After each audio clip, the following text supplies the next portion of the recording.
विशेष coverage Haryana और जम्मू कश्मीर के विधानसभा चुनावों के नतीजों पर। तो एक बार फिर एग्जिट पोल्स गलत साबित हो रहे हैं। कम से कम हरियाणा की बात करें, हरियाणा के रुझानों की बात करें तो कहा जा सकता है दोस्तों ये T20 के क्रिकेट मैच से जुदा नहीं था। आज सुबह लगभग सभी न्यूज चैनल्स कांग्रेस को 60 सीटें दे रहे थे रुझानों में। मगर इस वक्त अगर हम चुनाव आयोग की बात करें दोस्तों, चुनाव आयोग की वेबसाइट इस वक्त भारतीय जनता पार्टी को 47 सीटें दे रही है रुझानों पर और कांग्रेस को 36। इसके मतलब को समझिए दोस्तों, इसका मतलब पिछली बार के मुकाबले भारतीय जनता पार्टी को मिल रही है 7 सीटों का फायदा। और यह अपने आप में बहुत बड़ी बात है दोस्तों, क्योंकि किसान आंदोलन हुआ, महिला पहलवानों का संघर्ष हुआ, इसके अलावा लगातार एंटी इनकम्बेंसी 10 सालों का, हाल ही में जो लोकसभा चुनाव हुए थे उसके अंदर 10 सीटें में से 5 सीटें कांग्रेस को मिली थी। मगर इस वक्त आप देख रहे हैं कि भारतीय जनता पार्टी एक बार फिर हरियाणा में सरकार बनाने जा रही है। जहां तक जम्मू कश्मीर की बात है तो यहां नेशनल कॉन्फ्रेंस और कांग्रेस अपने दम पर, क्योंकि यह गठबंधन था, वो बहुमत ले रही है। पीडीपी का सुपड़ा साफ हो रहा है और भारतीय जनता पार्टी जम्मू में अपनी मौजूदगी जो है वो दर्ज कर रही है।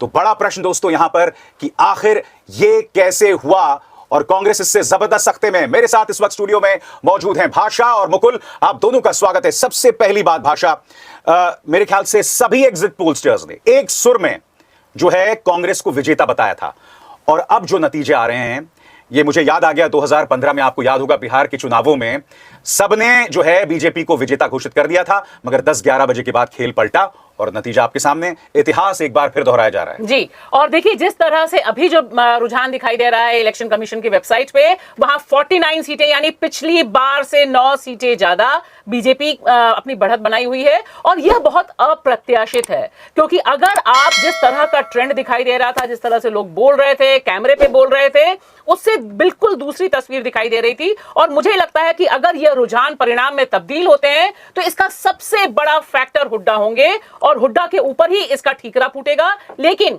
हमें यह भी ध्यान रखना चाहिए कि हरियाणा ही इकलौता राज्य है जहां छोटा सा राज्य 90 सीटें और यहां पर मतदान की तारीख आगे बढ़ाई गई। देखिए जो गेम्स हुए बहुत दिलचस्प हैं। 1 अक्टूबर को मतदान होना था, 5 अक्टूबर किया गया और उसकी वजह दिखाई गई कि बिश्नोई समाज को की आस्था का सवाल है, उसके पैम्पर किया गया, वहां पे सपोर्ट किया गया।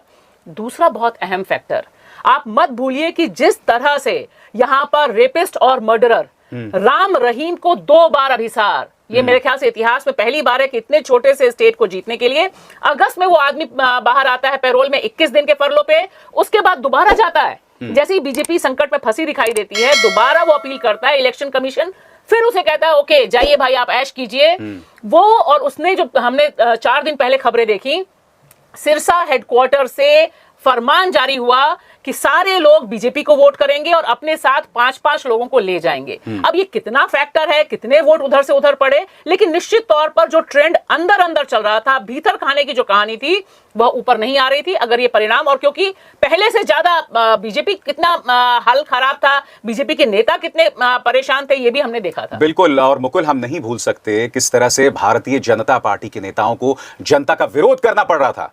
हमारे गब्बर सिंह जी जाते हैं, यानी कि अनिल विज जाते हैं, मगर वो भी इस वक्त जो ताजा खबर है अपनी सीट से आगे चल रहे हैं। भारतीय जनता पार्टी के नेताओं को विरोध का सामना करना पड़ा था और वो लगातार कह रहे थे कि ये जो है ऑर्केस्ट्रेट किया गया है कांग्रेस द्वारा। बड़ा प्रश्न ये कि ये अपने आप में एक बहुत बड़ी चीज है। अगर आप तीसरी बार एंटी इनकम्बेंसी को हराकर वापस आ रहे हैं, जबकि लोकसभा चुनाव में आपको याद है पूरा एक माहौल बन गया था, बावजूद इसके अगर आप तीसरी बार जो है दोबारा सत्ता में आ रहे हैं और 8 सीटें ज्यादा लेकर। नहीं, तो मेरा इसमें अभी ये कहना ये है कि एक तो थोड़ा सा मुझे लगता है कि अभी चुनाव बहुत फिक्स नहीं हुआ है। रुझान ये है, मैं बता दूं दर्शकों को, मुझे लगता है कि 1 घंटा और ये चुनाव लगभग फिक्स हो जाएगा कि किस तरफ जा रहा है। हाँ, ये तो है कि अप्रत्याशित है, और अप्रत्याशित यूं है क्योंकि आपने कहा एग्जिट पोल, हम एग्जिट पोल पर बहुत ज्यादा विश्वास नहीं करते, लेकिन अगर एग्जिट पोल सत्ता के खिलाफ जाके विपक्ष को बढ़ा देता है तो लगता है कि जमीन की आवाज वो सुन रहा है। और जमीन पर जो आवाज थी, जो हरियाणा के 3 ही मुद्दे थे, किसान, जवान और पहलवान, वो राष्ट्रीय मुद्दे भी थे, वो अगर नहीं चल रहे हरियाणा में तो फिर चल क्या रहा है? एंटी इनकम्बेंसी हो गई 10 साल की, खट्टर जी को हटाया गया। क्यों हटाया गया? इसी वजह से हटाया गया कि दिख रहा था कि यहाँ नायब सिंह सैनी लाए गए, उनका भी बहुत बड़ा करिश्मा नहीं था।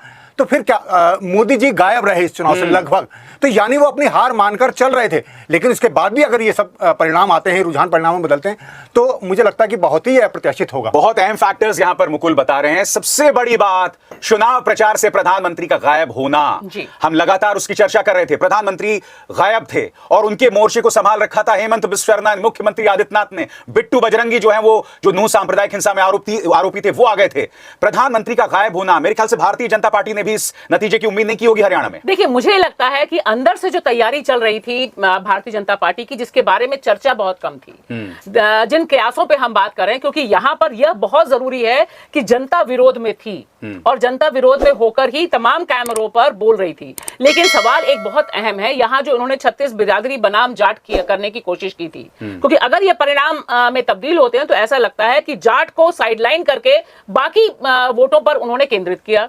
और दूसरी बात, अभिसार, अगर यह रिजल्ट पक्का रिजल्ट हो जाता है, जो रुझान है, तो उससे यह भी लगता है कि भारतीय जनता पार्टी अभी भी नफरत बेचने में कामयाब है और नफरत के जो लीडर्स हैं अब मोदी जी नहीं है। क्योंकि देखिए, यहाँ पर जिस तरह से हेमंत बिस्व शर्मा और योगी आदित्यनाथ की सारी स्पीचेस, मगर हम ये भी जानते हैं ना कि वो नफरत अगर कारगर साबित हुई होगी तो नूह या उन तमाम इलाकों के आसपास। मगर आप भी जानते हैं कि ये जो नतीजे आ रहे हैं ये अप्रत्याशित हैं। ये अगर आप 50 सीटों को टच कर रहे हैं, 47 से 49, तो क्या इसका ठीकरा सिर्फ और सिर्फ भारतीय जनता पार्टी की नफरती राजनीति पर फोड़ा जा सकता है? या जैसे कि आपने कहा, जाट बनाम 36 बिरादरी, ये तमाम फैक्टर्स हैं जो और खुलकर काम कर रहे थे, जो माइक्रो लेवल पे काम कर रहे थे, जिसका हमें अंदाजा नहीं था। क्योंकि मुझे लगता है कि तैयारी बिल्कुल दूसरे ढंग की है और इस तरह का परिणाम अगर बीजेपी को पता होता तो जितना सर फुटअव्वल बीजेपी के भीतर चल रहा था, जिस तरह से लामबंदी दूसरे ढंग से हो रही थी, मुझे लगता है वहां से ध्यान भी जानबूझकर हटा है। और इसका एक बड़ा जवाब निश्चित तौर पर कांग्रेस नेतृत्व और कांग्रेस नेतृत्व में हुड्डा नेतृत्व को देना पड़ेगा, क्योंकि इस बार उन्होंने सबको साइडलाइन किया। और यह फैक्टर इंपॉर्टेंट है क्योंकि शैलजा को जिस तरह से उन्होंने 12 सितंबर के बाद से पूरे महीने बाहर रखा और एक ये इंप्रेशन नीचे तक गया कि यह जीत सिर्फ हुड्डा की है। लोकसभा चुनाव में भी अभिसार जब मैं गई थी, वहां लोग कह रहे थे कि हुड्डा जी चाहते नहीं थे कि कांग्रेस 5 से ज्यादा बढ़े, इसलिए ज्यादा बढ़ी नहीं। हालांकि ये सब अटकलबाजी है जो चुनाव के बाद होती है। जमीन पर वोट किन मुद्दों पे पड़ा और वो ऐसे मुद्दे क्या थे जो साइलेंट फैक्टर थे, यह निश्चित तौर पर हरियाणा एक बड़े प्रश्न चिन्ह लगा रहा है। मैं जरा कांग्रेस के अंतर्विरोध की यहां पर विस्तार से चर्चा करना चाहूंगा। देखिए, अगर आप ये कह रहे हैं कि हुड्डा सबको अकोमोडेट नहीं कर रहे हैं, तो केंद्रीय आला कमान ने तो संदेश दे दिया था। 90 में से 72 सीटें हुड्डा के पसंदीदा कैंडिडेट्स लड़ रहे थे। मुकुल, बड़ा प्रश्न ये कि फिर भी एक रणदीप सिंह सुरजेवाला, कुमारी शैलजा जो ऑलरेडी सांसद हैं, ये अपने आप को दावेदार पेश कर रहे थे। तो देखिए, पहली बात, अगर आपने हुड्डा में विश्वास जतलाया है तो पूरी पार्टी को उनके पीछे होना चाहिए था, मगर वो एकता बिल्कुल कांग्रेस में नहीं दिखाई दे रही थी। हाँ, तो ये तो कांग्रेस के साथ ये रही है समस्या ये रही है कि वहाँ कई नेतृत्व के दावेदार होते हैं और वो चुनाव से पहले ही ये बोलने लगते हैं। चुनाव बाद आप वोट हो गया, उसके बाद अपनी दावेदारी करते रहे तो समझ में आता है। उससे पहले ये दिखाते हैं कि हमें काफ़ी फ्रैक्शन है, काफ़ी टूट है। और वही जो आप एक जाट बनाम 36 बिरादरी कह रहे हैं, वैसे वो खट्टर जब लाए थे तभी ये उन्होंने कर दिया था। विनेश फोगाट जो जुलाना से चुनाव लड़ रही है अपने ससुराल से, वो पीछे हैं, आप देखेंगे। पर जो असंतोष की बात कर रहे हैं और अपने विरोधियों की, बीजेपी ने मैनेज कर लिया। अनिल विज जो अभी मैं देख रहा हूँ कि वो लगातार पीछे ही हैं, अनिल विज, क्योंकि वो बगावती उनके सुर थे। तो बीजेपी ने अपने बगावती लोगों को मैनेज कर लिया, लेकिन कांग्रेस नहीं कर पाई। तो ये भी एक सवाल है। मैं ये जो आपसे समझना चाहता हूं, हम बात कर रहे हैं कांग्रेस के मतभेद की। मैं नहीं भूला हूं, आपको याद होगा वो चुनावी सभा जिसमें राहुल थे, प्रियंका थे और शैलजा थी, हुड्डा थे, और राहुल ने ड्रामेटिकली आके दोनों का हाथ मिला लिया। मुझे लगता है ये सिर्फ तस्वीर तक सीमित रहा। भाषा, अंदरूनी जो संवाद राहुल को करना चाहिए वो उन्होंने नहीं किया, और यही मैंने 2018 में देखा था। कमलनाथ वर्सेस ज्योतिरादित्य सिंधिया वर्सेस दिग्विजय सिंह, वही इतिहास दोहराया जा रहा है। यहां पर भी वो नहीं किया गया। जी, मुझे लगता है कि यहां पर कांग्रेस को जिस तरह से मैनेज करना चाहिए था वह नहीं किया। और साथ ही देखिए, मुझे लगता है कि जब डिटेल रिजल्ट सामने आएंगे तब हमें यह भी दिखाई देगा कि बाकी जो दो गठबंधन है, उन गठबंधनों का क्या क्या किस किस सीट पर असर पड़ा, जो इंडिपेंडेंस की भरमार थी उसका क्या असर पड़ा। क्योंकि चुनाव आज की तारीख में एक मैनेजमेंट वाला चुनाव है। यह सिर्फ उसका चुनाव नहीं है कि आपकी रैली में कितने लोग आए। हम अभी बिहार के चुनाव को देख चुके हैं। लोकसभा चुनाव में जो बिहार का रिजल्ट था, हम जा रहे थे, रैलियां देख रहे थे, सब कुछ दिखाई दे रहा था, दूसरे ढंग का मैसेज था। लेकिन जमीन पर जब वोट पड़ने की बात हुई तो दिखाई दिया कि भाजपा यानी नीतीश और बीजेपी के पक्ष में वोट ज्यादा पड़े। तो ये जो एक चुनाव चुनाव फिलहाल एक मैनेजमेंट और परसेप्शन की इंडस्ट्री में तब्दील हुआ है। हरियाणा उसका जीता जागता उदाहरण दिखाई देता है, क्योंकि देखिए मैं तो गुड़गांव में अपने रिश्तेदारों नातेदारों के यहाँ गई, वहां पे जो सोसाइटियां, जो एमएनसी सोसाइटियां हैं, वहां एंटी बीजेपी इतना सेंटिमेंट था। पहली बार, अभी तक वे सब वोट देते रहे थे भाजपा को, लेकिन सड़कें वहां मुद्दा थी, सब मुद्दा था। फिलहाल दिखाई दे रहा है कि ये सारा गुस्सा बीजेपी ने साम दाम दंड भेद करके मैनेज तो किया है, क्योंकि मैनेजमेंट भी बहुत इंपॉर्टेंट है। यहां पर सिर्फ कांग्रेस की बात नहीं है, क्योंकि लोग ये कह रहे थे कि वे चेंज करना चाहते हैं। तो अगर चेंज में वो परिलक्षित नहीं हुआ, इसका मतलब है कि बीजेपी की मशीनरी जो है वो दूसरे ढंग से एक ऑपरेट कर रही है, जो वोटों को अपने पक्ष में डलवाने में कारगर है। और इसमें 2-3 फैक्टर्स जो हैं वो काफी इंपॉर्टेंट है। अच्छा, इसके अलावा इंडिपेंडेंट्स की बात करें, बड़ी तादाद में इंडिपेंडेंट्स थे, मेरे ख्याल से 400 से ज्यादा, और ये बताया जा रहा था कि भारतीय जनता पार्टी ने इनमें काफी इन्वेस्ट किया, और वो जो हैं कांग्रेस की निगाह से बहुत बड़े स्पॉयलर्स के तौर पर सामने उभर कर आ रहे हैं। इंडिपेंडेंट्स का यहां पर खेला, हम आईएनएलडी और जेजेपी की तो बात कर ही रहे थे, मगर इंडिपेंडेंट्स का भी बहुत खेला रहा है, और उसने भी शायद कांग्रेस को जबरदस्त नुकसान पहुंचाया। हाँ, अब ये जब जैसे भाषा में कह रहे हैं, जब डिटेल सब आएगा सामने कि कहाँ कितने वोट किसने काटे, तो ये, और जेजेपी और इन लोग भी आप बहुत क्षेत्रीय ही पार्टियां हैं, बहुत छोटी पार्टियां हैं। जेजेपी लगभग मतलब शून्य पर पहुंच रही है, तो उसका वोट किसे पहुंचा फिर, ये भी सब ये बात का विश्लेषण बिल्कुल दिखाई दे रहा है। जेजेपी 10 सीटें, पहले याद आपको बीजेपी को 40 बढ़ रही है, 9 सीटें बढ़ रही हैं। तो ये एक बड़ी देखने वाली बात है कि जेजेपी, इन लोग, बीएसपी भी वहां थी, चंद्रशेखर की पार्टी वहां थी, ये सब इंडिपेंडेंट में ही है अभी इस समय, और भी हैं। तो जैसे कश्मीर में उसने इन्वेस्ट किया था इंडिपेंडेंट में, और इसी तरह मुझे लगता है कि हरियाणा में भी अब ये देखने वाला बात होगी कि कहाँ किस, क्योंकि ये इंडिपेंडेंट एक जातीय हिसाब से भी रखे जाते हैं, कहीं जाट है तो 1 जाट, 2 जाट, 3 जाट और खड़े हो गए, तो वोट जो कटेगा वो मुझे लगता है डिटेल। और देखिए यहाँ पर यह भी समझना है कि हरियाणा का चुनाव हमें उत्तर प्रदेश के चुनाव की तरफ ले जा रहा है। आपने ध्यान से देखा होगा कि उत्तर प्रदेश में जब चुनाव हुआ था तो बसपा आउट हुई, और बसपा के वोट कहाँ गए, हमने देखा बीजेपी में वोट गए। वो जो परसेंटेज है, ऑलमोस्ट परसेंटेज भी इक्वेट किया गया। लेकिन ये सारी चीजें चुनाव के बाद ही, नतीजों को जब हम टेबल पे रखते हैं तब। लेकिन मुझे जो सबसे बड़ी चिंता है अभिसार, इसका मतलब यह है कि जो पब्लिक पॉपुलर ओपिनियन दिखाई देता है ग्राउंड पर, और जो असली कहानी चलती है, उन दोनों के बीच रिश्ता काटने में भारतीय जनता पार्टी सफल रही है। यानी कि चुनाव, यानी कि एक मिनट, चुनाव जो है वो कहीं ज्यादा पेचीदा है, क्योंकि देखिए हमारे सामने मुद्दे थे, 3 बड़े मुद्दे थे। अग्निवीर का मुद्दा था, किसान आंदोलन का मुद्दा था, महिला पहलवानों के साथ जो बेइज्जती की गई थी, और ये तीनों मुद्दे चुनाव हरियाणा सेंट्रिक थे। ये तीनों मुद्दे हरियाणा सेंट्रिक होते हुए राष्ट्रीय तौर पर अपनी मौजूदगी दर्ज कर रहे थे।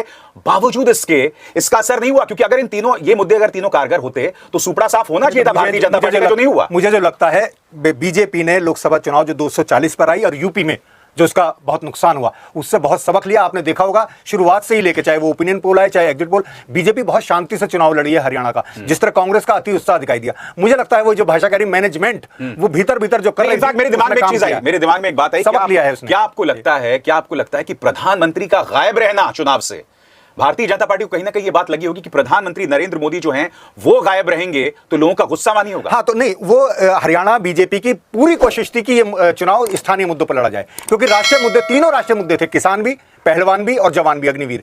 तो राष्ट्रीय, अगर प्रधानमंत्री आएंगे तो राष्ट्रीय मुद्दे हावी होंगे, और वो याद आएगा किसान आंदोलन, उसमें किसानों की पिटाई, उसमें महिला पहलवानों की बेइज्जती, ये सब याद आएगा। वो भी तो रणनीतिक सोच है, रणनीतिक सोच है। मुझे लगता है मैं इस रणनीति से, मुझे ये नहीं लगता, मुझे लगता है कि इस बार इन्होंने यह भी कोशिश की कि जो नए चेहरे हैं नफरत फैलाने वाले, 2 बड़े चेहरे भाजपा के पास, योगी आदित्यनाथ और हेमंत बिस्वा शर्मा, उन पर फोकस किया गया, और यह देखा गया कि वे कितने वोट खींच सकते हैं। और आप देखिए कि उसी दौरान नया एजेंडा सेट करने के लिए प्रधानमंत्री नरेंद्र मोदी महाराष्ट्र और झारखंड में फोकस कर रहे थे। तो किस तरह से वो सोच रहे हैं, लेकिन सवाल है कि नफरत का जो अभियान चल रहा है, वह अभियान हमें जम्मू कश्मीर में नहीं दिखाई देता अभी सार, क्योंकि जम्मू कश्मीर में भी बहुत चीजें दांव पे लगी हुई थी।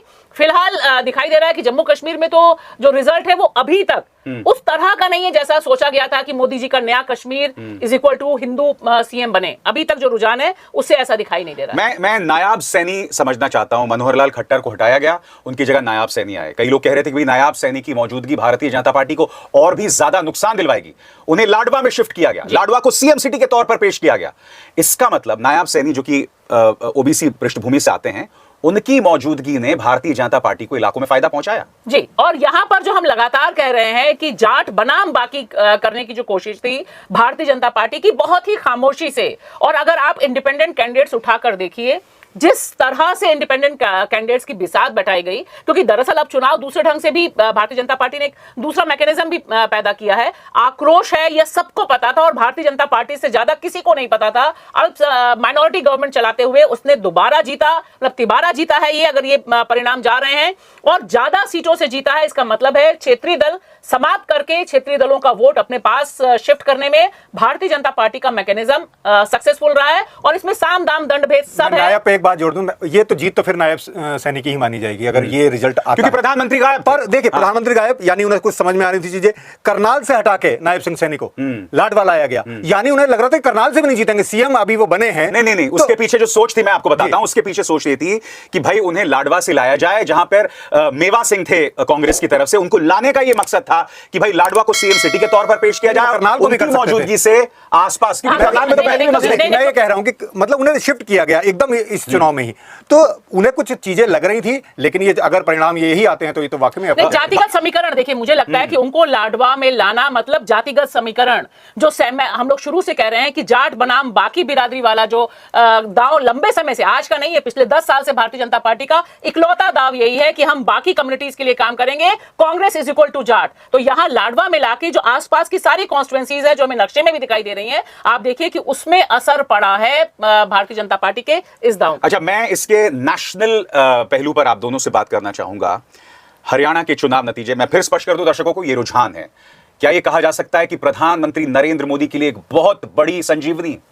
निश्चित तौर पर, और उससे ज्यादा यह संजीवनी है कि हम नफरत परोसेंगे, साम दाम दंड भेद करेंगे, रेपिस्ट और मर्डरर को आगे रखेंगे, तो हमें जनता का वोट मिल जाएगा। और आपको लग रहा है कि इससे प्रधानमंत्री नरेंद्र मोदी को महाराष्ट्र में इसका असर पड़ सकता है? आपको तो उत्साह तो मिलेगा बीजेपी को, बिल्कुल, क्योंकि महाराष्ट्र के लिए भी ऐसी कहा जा रहा है, वो ओपिनियन पोल, और ये पर चीजें कैसे पलटती हैं हरियाणा बता रहा है। मुझे लगता है कि हरियाणा का सबक भी फिर महाराष्ट्र के लिए, कांग्रेस के लिए भी और बीजेपी के लिए भी रहेगा कि उसे कैसे फिर चुनाव। क्योंकि मैं जो आपने भाषा जिक्र किया ना नफरती राजनीति का, अगर आपने गौर किया होगा, कल ही सरसंघ चालक ने क्या कहा कि हिंदू एकता की, हिंदू की सुरक्षा की बात करने लगे। यही बात आपको याद है? शुरू करते हैं मुख्यमंत्री आदित्यनाथ, कहते हैं बटेंगे तो कटेंगे। प्रधानमंत्री का परसों का बयान महाराष्ट्र में देखिए, बांटने वाले जलसा करेंगे। हाँ, तो ये मुझे लग रहा है ये जमीन तैयार की जा रही है महाराष्ट्र के चुनावों के लिए भी, उस तरह की नफरती राजनीति जिसकी हमने झलक देखी थी जब बिट्टू बजरंगी मुख्यमंत्री आदित्यनाथ के मंच पर दिखाई देता है, और हेमंत बिस्व शर्मा और मुख्यमंत्री आदित्यनाथ को, रहते हैं, और मुख्यमंत्री आदित्यनाथ को बाबरी की याद आती है। जी,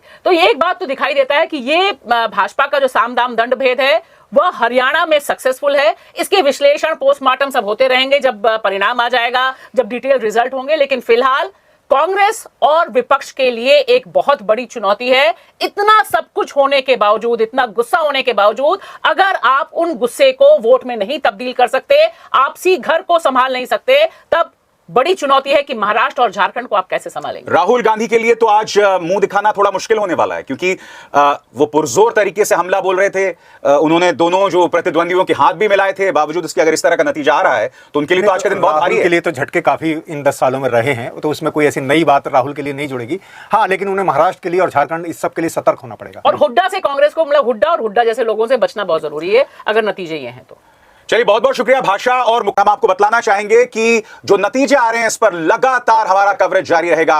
अब हरियाणा में बीजेपी लगातार तीसरी बार सरकार बनाने जा रही है। इससे पहले हरियाणा के इतिहास में किसी भी पार्टी की लगातार तीसरी बार सरकार नहीं बनी थी। इस बीच हरियाणा के बीजेपी प्रदेश अध्यक्ष मोहनलाल बडोली ने ऐलान किया है कि नायब सैनी ही प्रदेश के मुख्यमंत्री बनेंगे। उन्होंने कहा कि हरियाणा में तीसरी बार पूर्ण बहुमत से भाजपा की सरकार बनने जा रही है। नायब सैनी दूसरी बार हरियाणा के मुख्यमंत्री पद की शपथ लेंगे। मोहनलाल बडोली ने कहा कि हरियाणा में बीजेपी 2047 तक सत्ता में रहेगी। हरियाणा विकसित राज्य बनेगा। देश की जनता बीजेपी सरकार से संतुष्ट है। हरियाणा की जनता ने नायब सैनी और बीजेपी पर भरोसा जताया है।